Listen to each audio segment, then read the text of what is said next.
highs and lows, a new perspective everywhere you go. Open up your mind, drown out the noise, and see if this connected.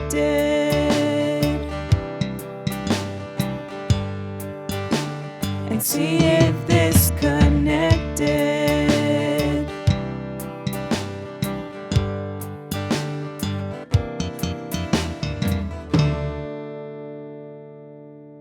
What's up, fam? The mission of this Connected podcast is to connect generations and situations about faith, life, and whatever comes along the way.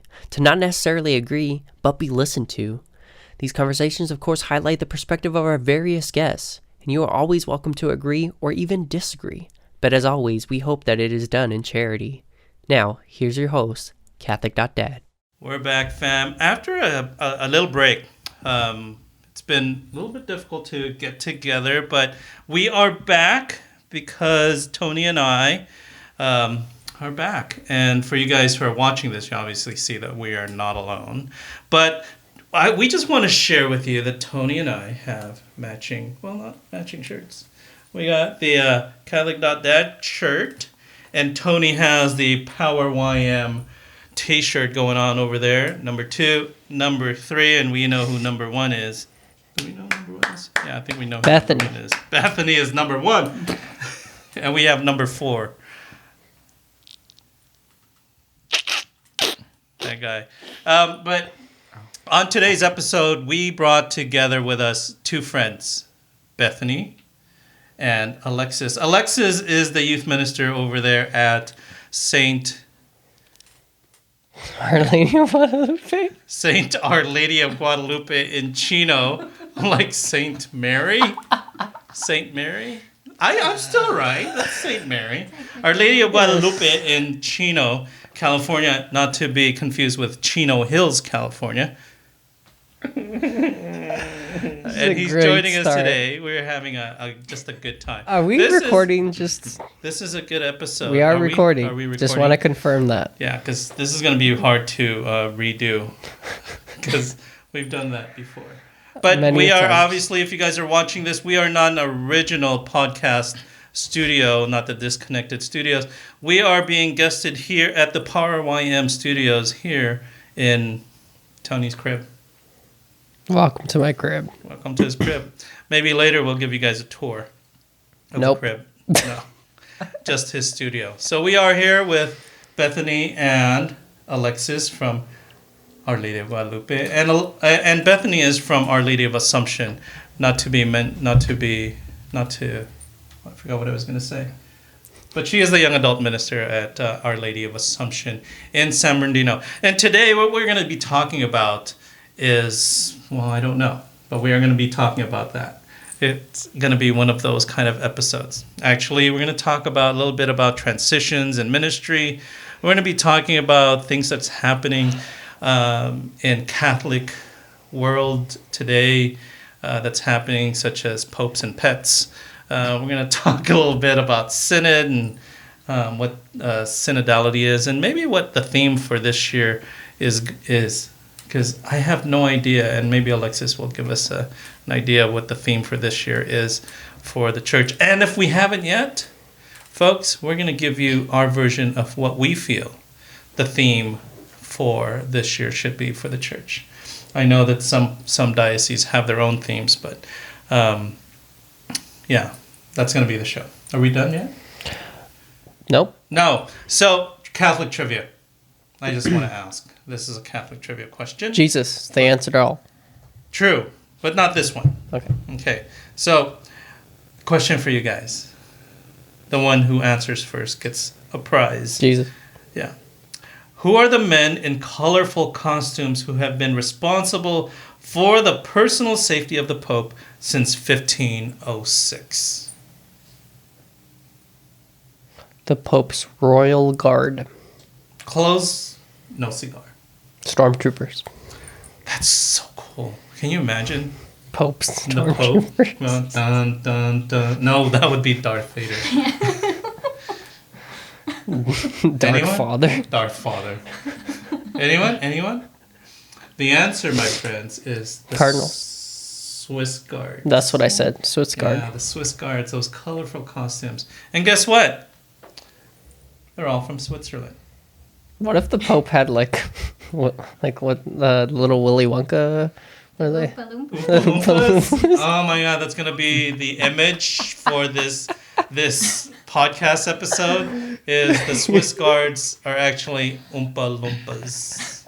No, but they are Swiss Catholics who were chosen, and they're actually from, I believe, the Swiss military who take on the role to defend the church. And I think in 1506 they became the Swiss guards because they're actually hired mercenaries at that time to protect the Pope. Because remember, the Vatican states, the papal states, they were being attacked. So that's my little trivia for today. You guys look it up. Fact check me because it might be wrong.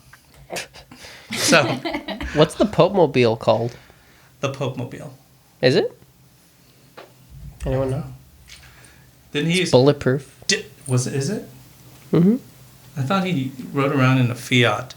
But anyways, the Pope used to ride around in a carriage. Remember? He used to be carried around by people throughout Rome in a carriage, kind of with his crown. I think the popes don't wear that crown anymore. I have no idea what you're talking about. Yeah, the Pope used to be carried around in a carriage, in this big, huge a litter, not a carriage, a litter. He rode around in a litter. His chair was on top, really pompous. I was just watching an episode of Boba Fett yesterday. Have you been watching? I have. I like the episode 2 far more than episode 1. Yeah, me too. But the reason why I remember that whole thing is every time that I see Boba Fett carried on a litter, I'm like, the Pope got carried on a litter. So that's how you found Jesus in that episode? That's how I found Jesus in that episode. That was the Jesus moment. Pope gets carried in a litter. So does Boba Fett's cousins. So, are you fact checking right now? He is fact checking us. So on this episode, we want to share with you. Everyone here has been working in ministry or currently working in ministry, and one of the struggles in ministry, especially volunteer ministry, is that every 2 years you transition. And then for average ministries out there, the average youth minister lasts about 3 years, and then it's a transition for another minister, and usually that's sometimes when things kind of get a little wonky. You know, people don't know who the next minister is, how do they work, what is it they're going to do, what changes are there going to be. And so today we're just going to talk about how transitions is and what we think transition should be. How do we effectively transition from one youth minister or one youth ministry coordinator to continue on the evangelization? And Alexis is here as our special guest to share with us some of his wisdoms and color commentate on what's been going on in the ministry world. So my question to you guys is, have you, from when you guys were a teen and in ministry, to the point where you guys are now the youth ministers, have you experienced a transition and how was that transition from one youth minister to the next? Alexis? Bethany? I'm actually not in that position because we have a director over youth and young adult ministry, and she's been the constant. Yeah, she's never had to experience that. That's but share with us how that is. I mean, how is it the experience with a constant director, and we know who that person is, and we're going to throw that name out. It's Kathleen Australia. And how long has she been there? That's like... Oh, wow. Decades. Yeah. Over 10 years that she, maybe 20 years. I think around 20. 20 years.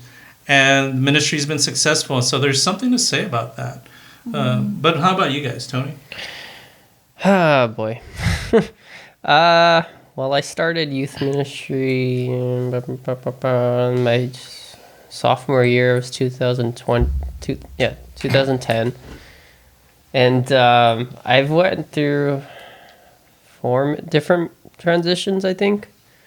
I think the biggest thing that's been difficult is because you hang on to the hope that when you get a different minister that the ministry is going to stay the same. And I think that's an unrealistic expectation, because the reality is it's under new leadership with a new vision.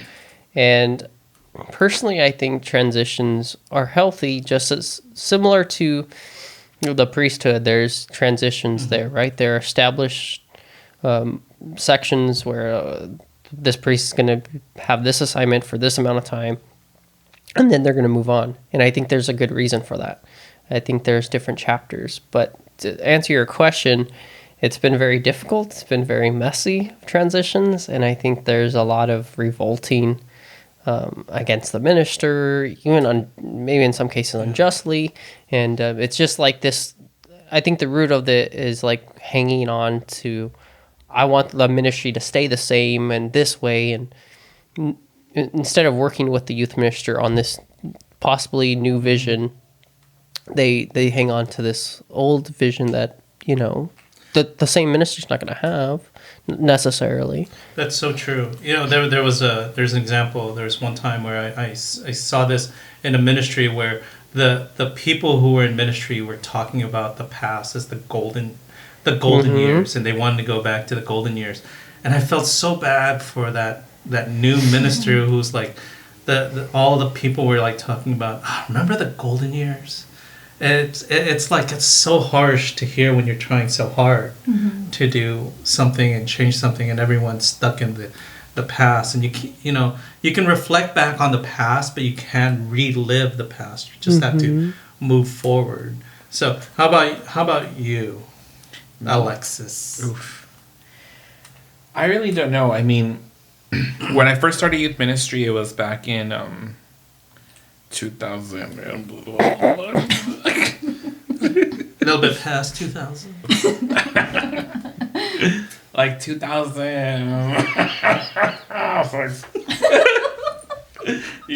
And so, and I was actually going to the youth ministry at Our Lady of Guadalupe in Ontario. And obviously it's a Spanish-speaking community. And obviously it was very not healthy, I want to say. It was more of a who can do better. It was always one up against each other, and so youth ministry, it was, for me at that time, it wasn't like what I hoped to bring to the young people during my term as youth minister. It was more of like we were always planning, but there was no sense of fruit coming out of that planning. And so obviously when I did youth ministry with Our Lady of Guadalupe in Ontario, it was more about I got all the logistics down and everything of youth ministry, but we were never successful in putting it into practice, the plan that was created. So then when I started the youth ministry over here at Our Lady of Guadalupe in Chino, obviously I brought pieces from that experience over to Chino. And right now, through the pandemic, I've been preparing a lot of our young people to take leadership, because I told them that by the end of this year, I'll be stepping down. And so I'm giving them the tools that they need, but I told them, you don't have to follow this. This is just the foundations that you guys are going to need for a successful youth ministry. Now, however you guys want to execute it, it's up to you guys. Because like I told them, I'm like, once I reach a certain year, I'm already old. I'm already, my ideas are no longer new. They're no longer fresh. And that's okay, because we age out, we grow out of youth ministry. And that's just part of life. We were there to support the young people that we got entrusted during that time of our ministry years. And now it's time for someone new to refresh those ideas. And hopefully they get the experience with the next youth minister. So you were speaking about some of the barriers that you ran into at the other Our Lady of Guadalupe. So what were some of those those barriers that kind of prevented success from happening? I think one of the main ones is us as the people trying to plan. I think it was more of a competition rather than actually keeping an eye on what our mission and our visions are for the youth ministry. I think we were our own biggest obstacle. And if you guys think that I talk a lot nowadays, Alexis back then, he was super quiet.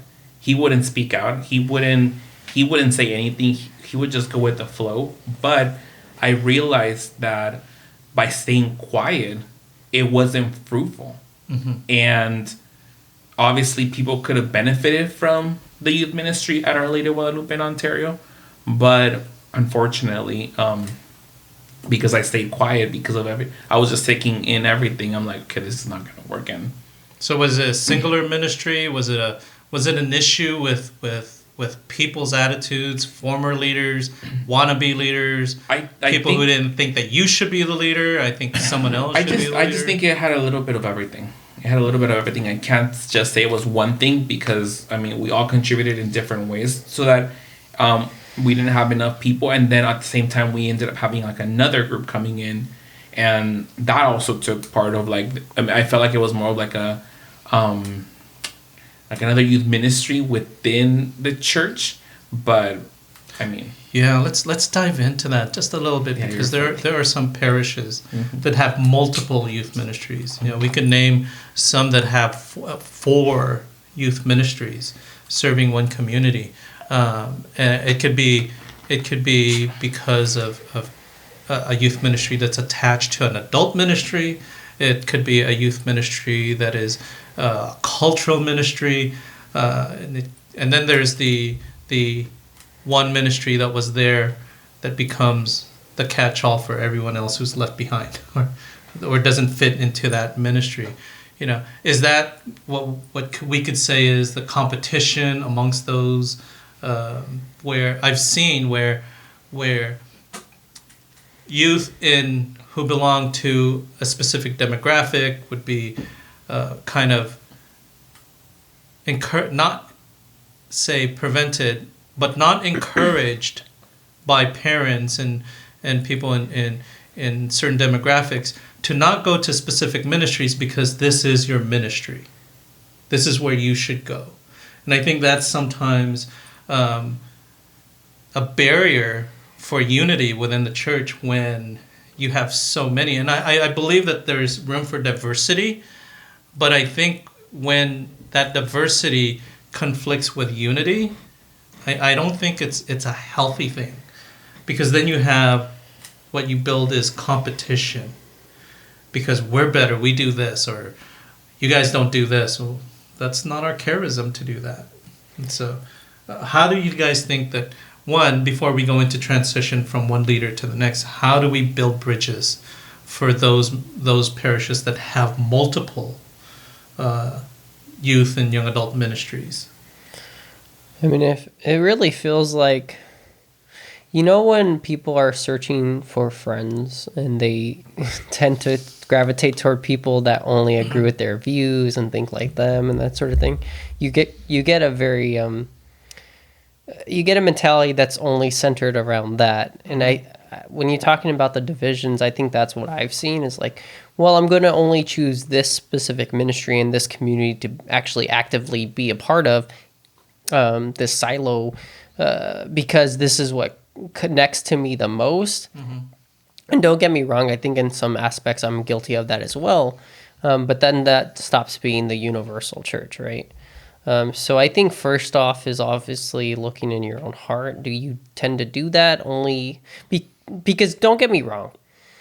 My point being is it's important that we are connecting with God, right? And however that looks like in our own individual spiritual formation, that's good, but also being open to going to other parishes. I know you've mentioned in the past, you go to different parishes, you also go to different ministries within your parish, mm-hmm. right? And you learn those communities, right? Because we are one universal church. So I think also kind of don't think of one ministry as that's the only thing, like, you know, I can't think of the word for that. I think it grows so much more when one, you're welcomed, mm-hmm. regardless of your culture, your background, that you're welcomed. I always envision, you know, when you go into a Catholic church, that there's someone who welcomes you and says, hey, we have this ministry, we have this ministry, we have this ministry, join us. You don't usually get that at Catholic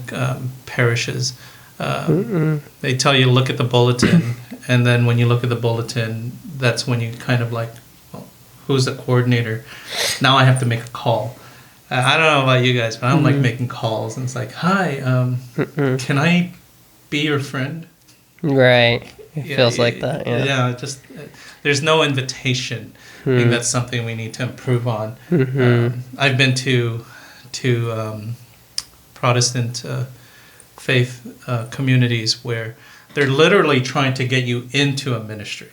It's like, what are you interested in? Fill out this form and we'll give you a call. And they do. They give you a call, just feel embarrassed, so you put your number on there and then they're calling you. It's like, would you be part of the group to do hospitality? And it's like, no, I'm Catholic. I was just there to listen to the cool music. No, to be honest, I was there for a Christian comedian event. It was hilarious. Christian comedians are hilarious. But on that note, talk about hilarious.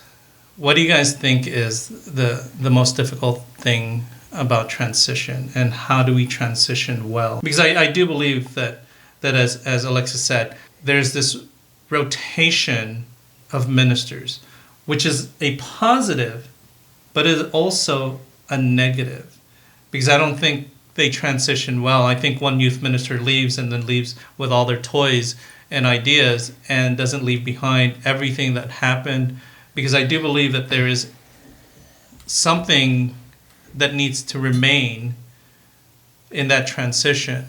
Something that's constant. Something that's constant, because there are times where, you go in and like, well, I didn't like that youth minister, so I'm going to just change everything.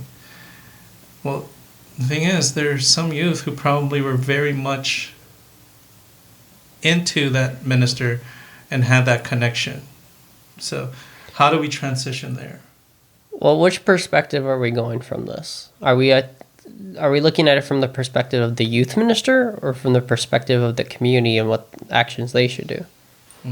That's a good point. Because those are two different stories. Let's tackle the point from the youth minister first. Get to know your community first and foremost before making anything drastic. Know where their hearts are, what they love, what they don't love. Because your job is a servant, right? You're the servant of the Lord, and God has entrusted you with this particular ministry. So what does this community want, and how can you serve them? Be a server to them. But Tony, that doesn't fit my style, though. What's that? What if that's the case? They don't know. They don't know? They don't know. They don't know what they want? They don't know what they want. This is what I'm going to do. Understand that you're a servant of the Lord. No, but in a way, there are times when there aren't communities that are vocal about that, where many a times they just want a place to drop off their kids. Babysit my kids for a couple of hours and, get them to love God, because I got things to do. Yeah, but knowing your community doesn't necessarily mean because, especially when it comes to the youth ministry, some youth aren't connected to God, right? Because of what you just said. It could be a youth group or youth ministry or confirmation, whatever, of people that are just there because they're forced to be there. Let's say it's something like that kind of community. So you're not going to get feedback as far as how the ministry wants to be run, but you can get to know them of what their needs are spiritually, emotionally, physically, mentally, right? And that's how you gauge it's about just having those conversations, entering in dialogue with the community. That's going to look extremely different for every community. But taking that moment of active listening, and then you take that approach. That's not yet a segue, but good try. And it wasn't supposed to be a segue. I just wanted to throw that in. Active listening. I like that point. How about you, Alexis? That's a good question.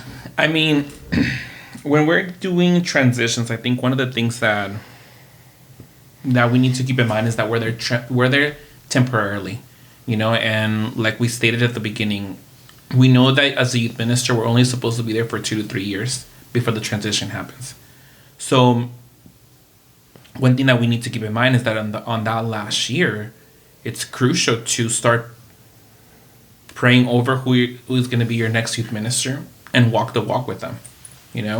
Show them what being a youth minister is all about. Show them, get them connected to the priest, get them connected to the community, get them connected to every possible resource that they may need, even if they decide to become the youth minister of the youth ministry. And it's like we always say, like, we're not the youth ministry. We're only there to serve the young people for that period of time. And we have to show them that we're not the person that they need to follow. That it's indeed Jesus Christ's presence in life that they need to follow. Because in reality, if the young people are following the youth minister, then the question becomes, did you put yourself as the center of their lives? Or did you not put Jesus as the center of their lives?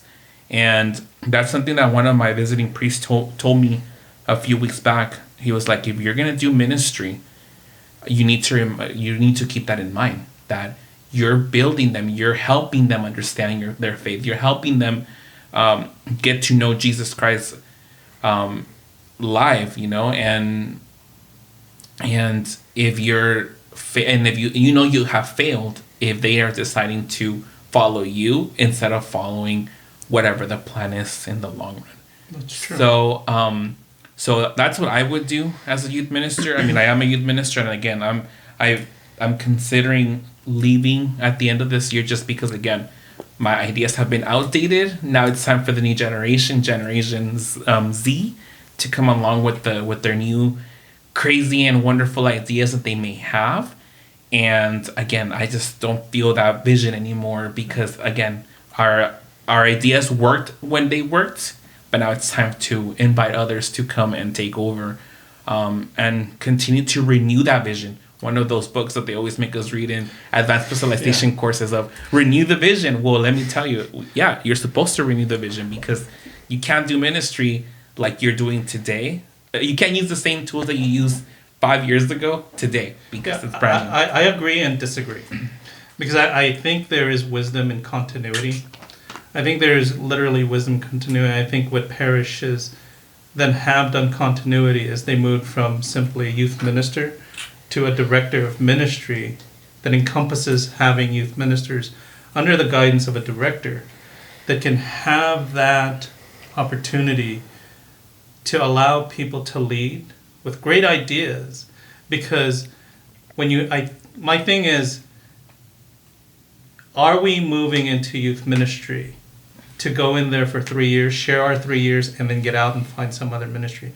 I could see that in like prayer groups and worship ministries, where your transition should be 2 years because your ideas and people depend on you to do everything. Because I've seen that in worship ministries and family ministries where this couple is in charge of it and they're doing everything. And they get to the point where they're burnt out and people want new ideas, and then you elect another group to be the leader. But there's something different about developing ministry, because if you're constantly developing your 3 years and then the next person is developing their 3 years, then where is the growth? Is there, the newness is always there, but there are some people who are choosing to make a career in ministry. There are people who are choosing, you know what, I am called to serve young people, and that's where my calling is. And to say that, okay, well, that's my calling, but it's been 3 years and now I have to move on. What do I do? Because I tell you, in doing ministry 3 years, it took 3 years just to get things rolling. Yeah. And then by the time you get it rolling, you're like, I am so done. Because it's like, this is exhausting because one, for volunteer youth ministers, there is nothing in it for you. There's no funds, nothing. You're literally doing it because you feel called to do. And then you get paid ministers like you guys who actually have to work a second job or make ends meet, with the amount that the church pays you. And we can go on in another episode on this, and maybe we should. But my whole thing is if churches really want to keep youth and young adults vibrant in the community and in their faith, they need to truly invest in qualified youth ministers who will be there for a longer period because they can afford to. I think the transition of youth ministers to a short period of 3 years is because they can't make a living wage. But one of the things I want to add to that is if they truly did want to invest in youth ministers, they should pay them a salary that is beyond the 40 hours, because I don't know you guys who know any youth minister who only worked 40 hours a week, because there isn't. If you are a youth minister out there and that's your job, I guarantee you, if you say I only work 40 hours because I only get paid 40 hours, you're lying and you need to go to confession. Because it doesn't happen. It's like you're constantly working. I mean, it's like teachers. Alexis, you're a teacher. When you go home, you go to school 40 hours. You do your 40-hour week. When you go home, do you correct papers? I don't. Yeah, prove it. I don't. I mean, that's what I'm very good at. One of my many gifts and talents. That when I'm done with my job, I'm done with my job. But your creative mindset, my thoughts, and when your brain goes out there and you're like, this would be a good idea and good concept for me to do at school. You start looking that up. You start writing it down. You don't say, you know what, I'm going to prevent my creative self, and I'm not even going to think about that. I'm not even going to take a pen so that I can do that. That's what my prep period is for. So you turn off everything? Literally don't think about anything? Yeah, I don't. Like, literally. Let's get another guest. All right. Please do. Just kidding. Wow. I do have original point that you made was, I mean, you look at our deposit of faith, we have sacred scripture and sacred tradition, right? And if we're talking about this idea of, because you both mentioned opposing thoughts, and that is, it's either wiping the slate clean when a transition happens, and then sometimes that's needed. And sometimes that's needed, but then there's also that root. There's also that root of like maybe having some sort of tradition where people are, we're faithful of tradition as well, and there could be some sort of traditions as well in ministries to help you remember. Oh yeah, this is the ministry. This is its roots, this is its history, and this is something that we do. Like, for example, I love the cross that you guys have at St. Mary's. There's like the signature. You can look back on that and see history. You can see people that were formerly there and that sort of thing. And that's something that represents like, oh, okay, this is where we were, and this is where we are now. It's something to look back within the ministry. There might be things that change within transitions and that sort of thing, but there is that one thing that we can look back and say, this is where our ministry was and where it is now. I think something constant like that is always a beautiful thing, because that's going to hopefully outlive ministers, youth ministers. Yeah, we have to apologize. If you didn't see your name on that cross, it probably got cut off. That cross was 2 feet taller one time, but every 3 years, the bottom 2 feet rot, and so... You are just chopping that thing down. It's literally short. It's 2 feet shorter now. My point still stands. It's like, they're not important. Chop. They're not important. Chop. You should have signed your name higher. But true to a point. That was the purpose of that. Was something to look back on when you are a young adult and you've moved on. When you go back to the church and you bring your own kids, you can tell your kids, "Hey, my name is still on here." It's a feeling of I still belong here. I belonged here, and maybe one day my kids will also be here because I was part of this. The bishop's name is on there. We had him sign it high. His name's still there, right? Yeah. I hope so. Your name's the. I'm like, And it's they probably need to re-spray paint it to let it glow because they used to glow. I think that if we continue to archive things like that, I think that's what also carries that value of those youth ministry years, because for example, our youth ministry we're the moving mountains, we're the M&Ms, So I love that name, by the way. Every single meeting that we have, we're giving the fun-sized little package of M&Ms, and they're going to remember that because that is something that the original committee put together, and I think that was such a great idea. And when we table outside, when there was no pandemic, we would put a bowl of M&Ms, and people would just take them, and then in the bag we would put our Bible verse about the mustard seed, because we're also founded. The creators of the youth ministry were like, well, we want to be founded under that Bible verse of the mustard seed, and so we have it there and everything, and so and people remember. They're like, oh, do you have any more M&Ms? And we're just like, we forgot to purchase them, but next time we're here, we will for sure have M&Ms for you guys. Moving Mountains Ministry, Our Lady of Guadalupe. All right, so in transition to that, popes and pets. Wait, I had one more question on that. Go ahead. Because we did the perspective of the youth minister. What's the perspective of the community? How do they receive this new minister that comes in? Anyone? I think at first they're gonna be like, "Who the heck are you?" I think that's always been. Is that a good thing? Is that normal? I think it's a normal thing, to experience, because now it's that idea of, can I trust you with my kids? Am I sure that you're going to be teaching them the deposit of faith the best way that you can?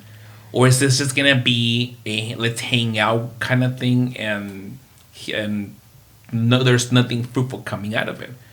But when I came into youth ministry, I make sure that I told my parents, and the comments that I'm stating is something that at times were brought up to my attention, because I don't know. Again, I joined Our Lady of Guadalupe in Chino in 2000. This is my 4th year in that parish, so I'm brand new still. And before they were like, yeah, well, this is how it used to be, blah, blah, blah. And I'm like, well, we got to be open-minded. We need to be like, okay, like if you don't like something, then come and join us. Be a part of it. Your young person is not the only one that's supposed to be a part of our youth ministry. The parents. Yep. Parent involvement is super important, because without the parents, we don't have the young people. And without the young people, we don't have a youth ministry. So it's like we have to also evangelize and catechize our parents to ensure that they're going to be trusting us of their young people when we do ministry. True. Now, when you leave, if you leave, are you going to leave the church? Is that still going to be your parish? Or are you going to move parish? No, I'm probably going to stay there. I mean, there's a lot of work, like in every single parish. There's a lot of work to be done. Because I think that's the difficulty with some communities where the youth minister changes, and that youth minister is still there. And if that youth minister had developed really great relationships with parents, it's like that transition should be for that former youth minister to work with those parents to switch gears and support the new minister.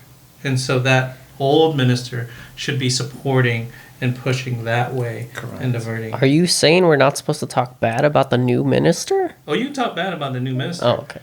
That bad, like Michael Jackson bad? Oh, yeah, like bad. Like, yeah. Like they're he's awesome. Bad. They're He's bad. You know it. Yeah. Mm-hmm. They're still singing. Should we do a duet? Oh, no. Ave Maria. So, Bethany, in other news. We're going to be be singing at the wedding. You know, the other thing is, I don't remember what I was going to say. That was such a weird transition. But yeah, it is difficult. You know, parents and the community can be a serious barrier sometimes because they expect the same thing because they're used to it, I think. You know, because I went through four transitions of ministers in just the youth ministry growing up. And that was from as a teen to like a core team member. And the first question I always ask is, who is this person, right? So I think a good idea is to just be completely honest as the perspective from the minister. Just be honest of who you are, a little bit of your background. You don't have to like put all your eggs in one basket and overshare, but like they want to know who this person is, and that's the only way an understanding could be met, right? I'm being vulnerable with you. You know, let's enter in this dialogue by being open. Yeah, I met a person, a youth minister at a national conference for youth ministers, who stated one of the ways that she did that is that she would hold meet and greets, gatherings where it was like open house, and she would serve them, snacks, and she was there to answer any questions. It's kind of like your take on tabling, but it was actually a youth night where only the parents were invited to meet and greet the new youth minister, and that's how she was able to develop that relationship and kind of take away some of the concerns that parents may have. I would be so intimidated to do that. No, but you know what? I think that's important. I mean, if you're gonna have if you want a smooth transition, I think that's necessary. You know, like that's what I said earlier. It's like if I know that I know that, I mean, 3 years, I'm almost done. You know, this is my last year. 3 years? Yeah, this is my last year. You know, it's like I know for a fact that he's old. You're old. Where's your gray hair? You're Bethany, old. I need you to get your man. Anywho, so as I was saying before I got interrupted by Toby, is that it's important to have those transitions. You know, like I know if I know that I'm gonna leave pretty soon. Unless Father Ed takes me, so shout out to Father Ed. Hopefully you say no, don't leave yet. But anyways, that's another story. But it's like have those opportunities to have those greet and meets. You know, have those moments with the community and be like, hey, you know what? I'm soon to be called to another duty here in the church.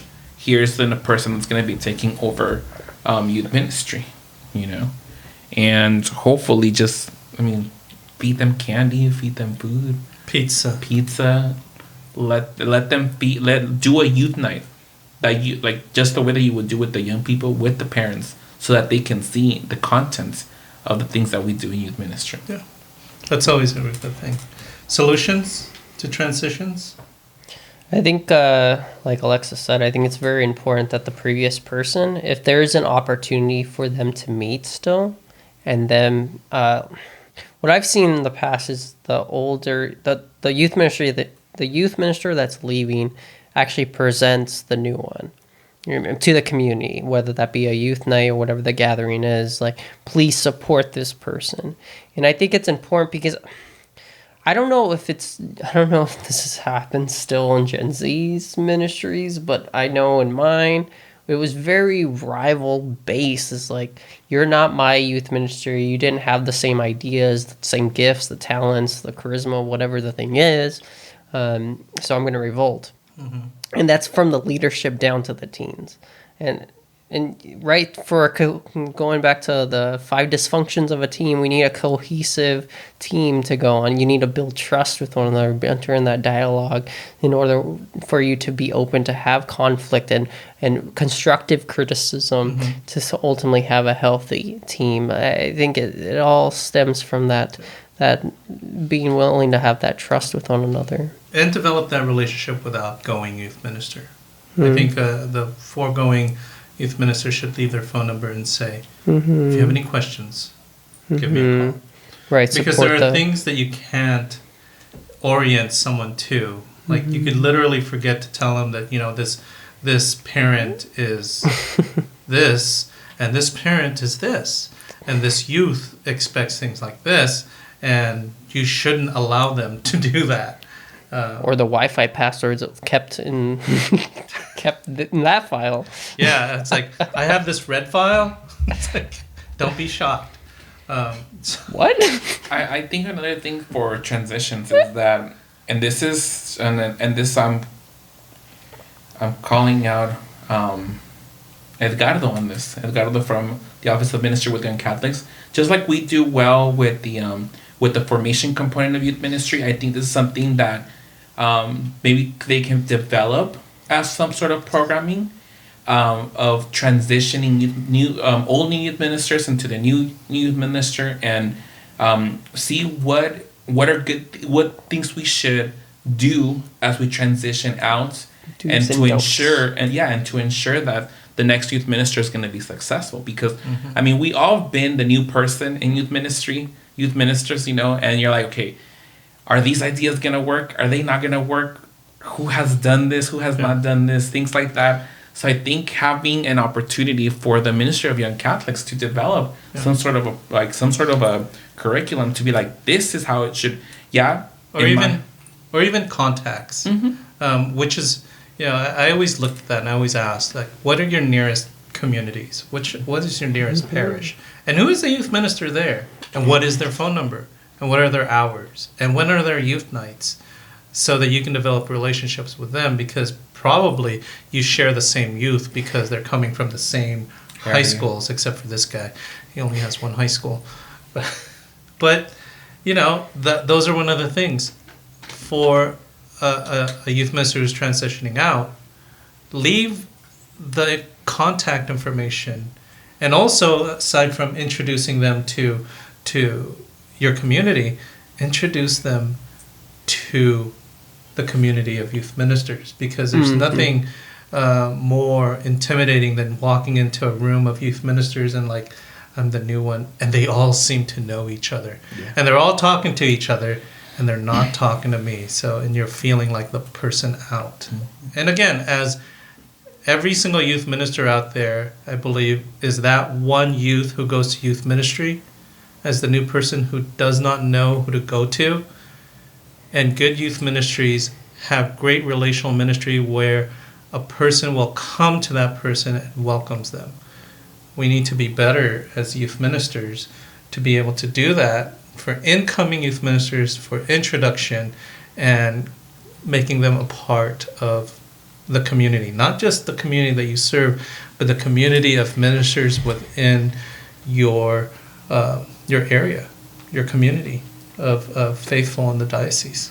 Yeah, my supervisor, when I first came in, he scheduled a meeting. He did it without me knowing. He scheduled a meeting with the Office of Ministry with Young Catholics, with Bernice and Edgardo, and they actually came and met with me so that I started to feel supportive, and then they introduced me to the youth ministers at the diocesan meetings, and like that felt so great looking back, you know, having that support. You know what I will say though, for any youth minister or any minister that comes into a ministry, this like brand new, take a deep breath when you inevitably hear, we used to do it like this, we used to do it like that, it used to be like this is how we did it. Because you're going to hear that all the time. All the time. Or take a deep breath. What? Or how come you're doing it that way? Yeah. But those are the expectations, and you know, if it was easy, then everyone would be doing it. But everyone should be doing it, because eventually it is easy.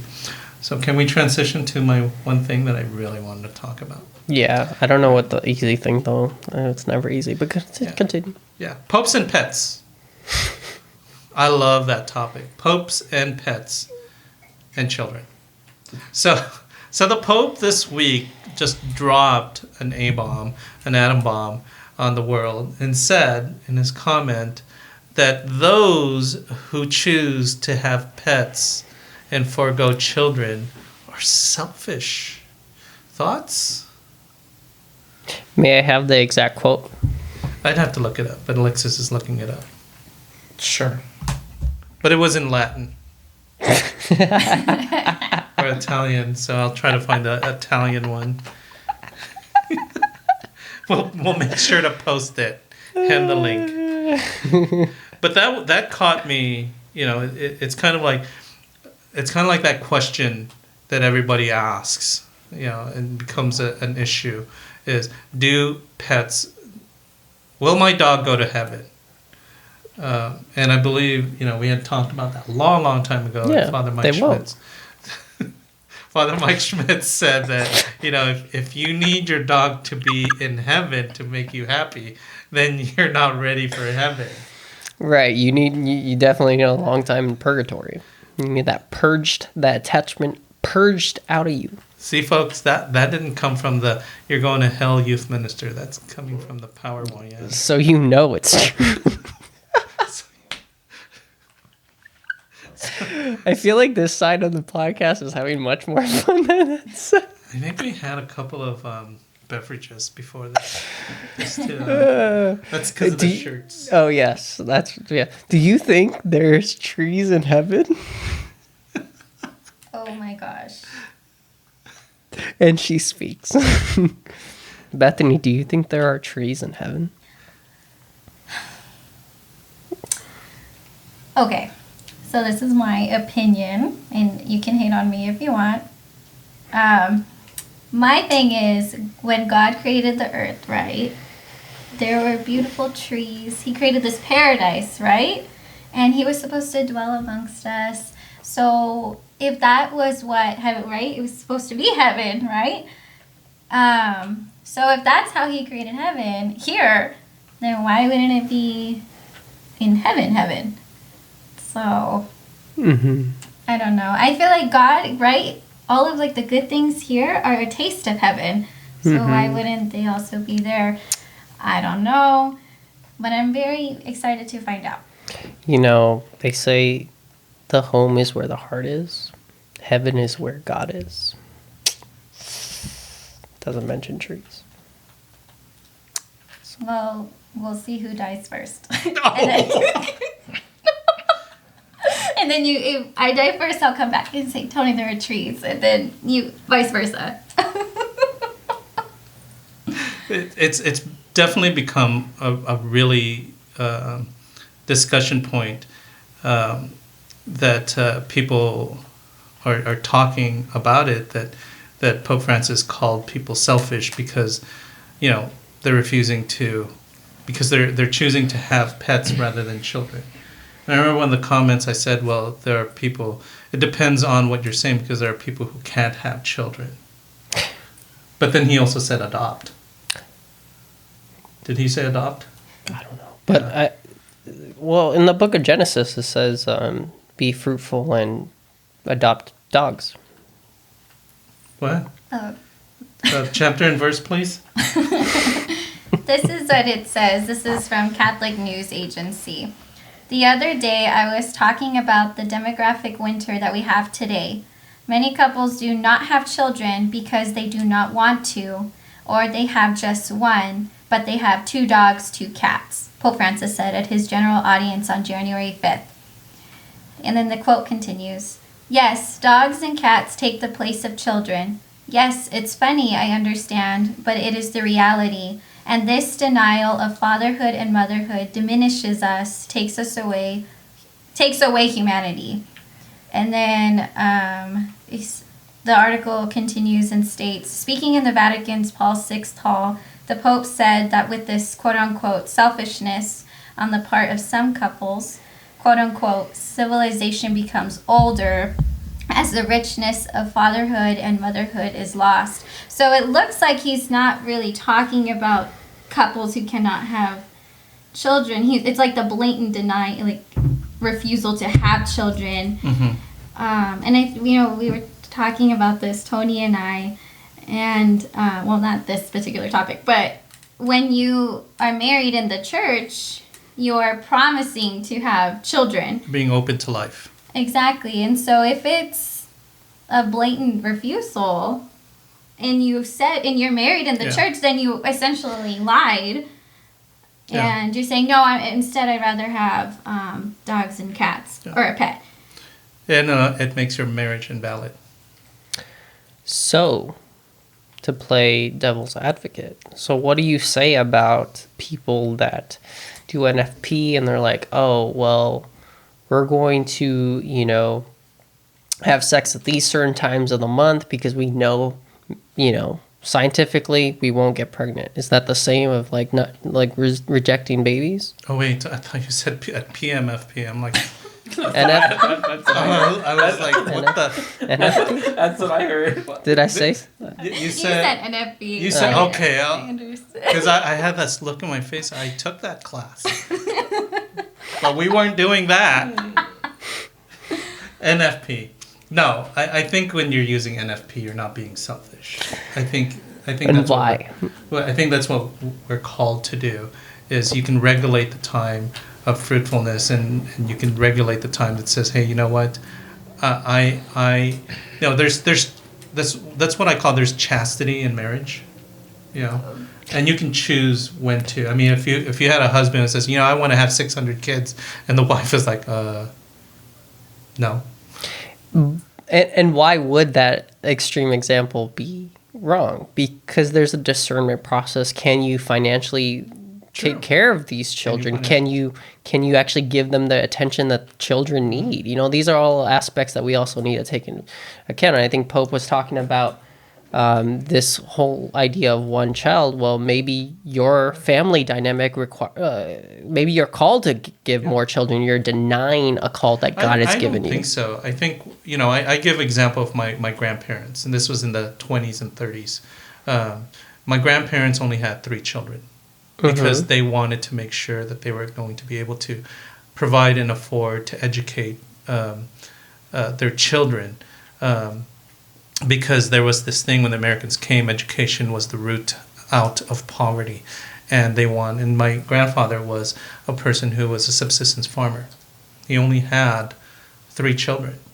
And they went, you know, without having, you know, sex, because that was important for them. And then you had their children who had, like my uncle, who had, I think, like 11 kids. And my mother, who had 9 children. They still wanted to be able to provide, but they also were very open to life. But it's amazing how they did that, because my mother literally had children every 2 years. Not every year, every 2 years, because she was open to life. She wanted a large family. So I don't think the selfishness is afforded to in that sense, because you can regulate the time because of what you need. You're open. I mean, God gives you the free will to do that, but still be open. I'm not closing the doors on it. I'm not saying, you know what, I'm never going to have it. And I know people who says, nope, I'm never going to have children. I like my pets, and you know, some people say I can't do the responsibility of having children. And there's even people who says, you know, I don't want to bring more people to this disgusting world. And I'm like, you know, your child could be the one who does not make this world as disgusting. That could be an excuse for every generation. That's true. But it is quite terrifying, I have to be honest. I mean, now that we're preparing to receive the sacrament of marriage. We are? Newsflash. So guys, I love that joke. I am so sorry. We're going to continue. We're going to do a part 2 of this episode, because my excuse always is I'm hungry. And I got to go pee. But this topic is an ongoing one. We're going to continue this episode. I'm sorry to cut off this episode, because this is going to take us to a 2-hour episode, because this is a rich and fruitful episode. So if you guys like what we're talking about, send us a DM, questions, comments, your comments that we can share. Even call us on, or send us an audio message, and we'll play it and we'll answer it on this next episode, when we continue an episode on popes and pets, and also continuation on what this year the name the theme for this year will be. I found it. What? I found it. You found it? Find out next. Find out next time when Alexis comes on and tells you. Yeah. 3 years from now. Or what the theme for this year will be. But on that note, I think it's important to say that definitely we need to continue this discussion of popes and pets and children, because we're going to include this because we're going to add that to our next episode, which includes pro-life. Like that segue. So until next time, fam, what are we supposed to say as we end? Live a life of holiness. And be blessed. And be We'll be third. praying for you. And I'll be Please praying. pray for us and be blessed and be We thank our sponsors.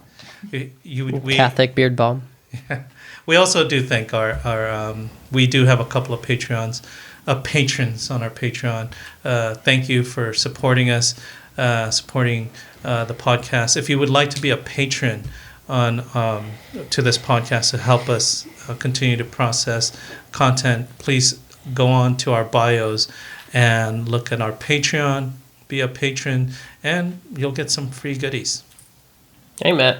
Thank you. If you have any comments, complaints about Alexis, send it to him. If you have any good comments They about don't us, even know me. then go to catholic.dad50@gmail.com. So why 50? Are you really 50? I am 50. It's the Jubilee year. So on that note, before Alexis starts talking, Wow. take care, Y'all everyone. are fake. We love you. God bless. Bye. Until next time. Adios. Ciao. Different points of view and highs and lows. A new perspective everywhere you go. Open up your mind and drown with the noise of different generations of the girls and boys. So sit back and relax. This is Catholic Podcast. Don't overreact if the thoughts are abstract. When it's hosted by Catholic Dad, who knows what's gonna happen? Hey, what's up, fam? Different points of view and highs and lows. A new perspective everywhere you go.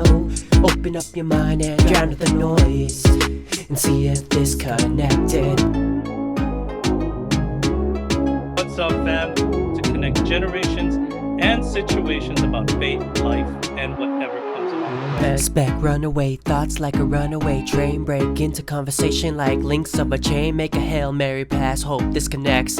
Have a question for a guest, put it to rest. Live a life of holiness, lead by example. Follow at Catholic.Dad and Mini Tangled. Christ leads our way, he's the good shepherd. Pray for one another, be blessed, and be third. Different points of view and highs and lows. A new perspective everywhere you go. Open up your mind and drown with the noise. And see if disconnected.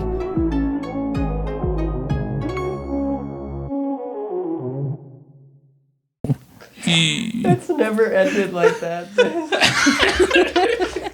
Over 100 episodes, never ended like that. I love this episode.